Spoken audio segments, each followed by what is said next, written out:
कधी कधी काही जण असं बातम्या सोडतात की अजित पवार पैसे सोडत नाही.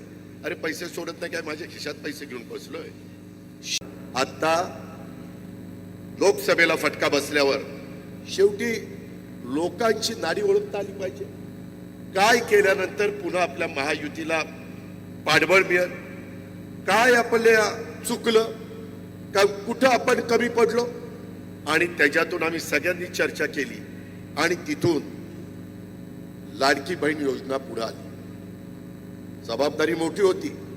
अर्थसंकल्पामध्ये जवळपास 40 ते 45 हजार कोटी रुपये या कामाच्या करता, पण माझ्या गरीब महिलांच्या करता, ज्यांच्या हातामध्ये कधी असं महिन्याला पैसे डीबीटी द्वारे येत नाही, त्यांनाही वाटतं की मी पण काहीतरी माझ्या कुटुंबाकरता करावं, मुलाबाळांकरता करावं, स्वतः करता करावं, असं बघणारा मोठा वर्ग चांद्यापासून बाद्यापर्यंत महाराष्ट्रामध्ये आहे आणि तो महिला वर्ग आहे.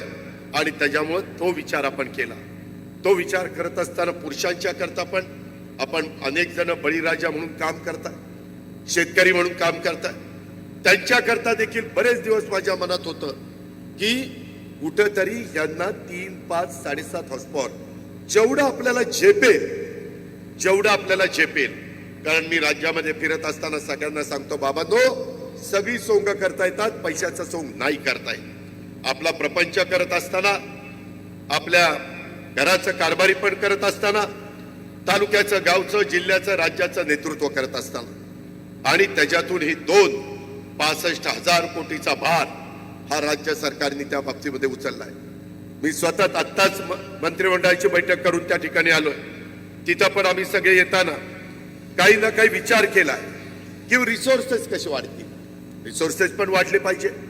पगाराचा खर्च आहे, त्याच्यामध्ये आपल्याला पेन्शनचा खर्च आहे, तो तर करावाच लागतो, त्यांचा हक्क आहे, उपकार करत नाही आपण.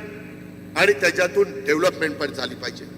अपेक्षा पण लोकांच्या खूप आहे, आणि म्हणून या सगळ्या अपेक्षा पूर्ण करत असताना आम्ही अनेक प्रकारे त्याबद्दलचे निर्णय घेतो. कधी काही जण असं बातम्या सोडतात की अजित पवार पैसे सोडत नाही. अरे पैसे सोडत नाही काय, माझ्या खिशात पैसे घेऊन बसलोय. शेवटी राज्य सरकारने अर्थसंकल्प सादर केल्यानंतर पैसे पहिल्या तिमाहीत आम्ही 20% सोडतो, दुसऱ्या तिमाहीत 40% सोडतो, तिसऱ्या तिमाहीत 60% सोडतो, नंतर 80% आणि शेवट महिन्यात 100%. अशा पद्धतीचं ते नियोजन असतं. मित्रांनो, हे सगळं करत असताना मागच्या मंत्रिमंडळाच्या बैठकीत नरहरीला आठवत असेल की मागच्या आठवड्यात मंत्रिमंडळाच्या बैठकीत महाराष्ट्र राज्य अनुसूचित जमाती आयोगाला वैधानिक दर्जा देण्याचं काम आम्ही केलं. वैधानिक दर्जा.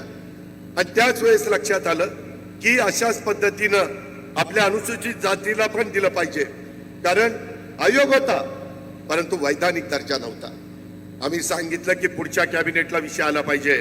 मित्रांनो, आज झालेल्या मंत्रिमंडळाच्या बैठकीमध्ये आपल्या महायुतीच्या सरकारने महाराष्ट्र राज्य अनुसूचित जाती आयोगाला वैधानिक दर्जा देण्याचं पण काम केलं.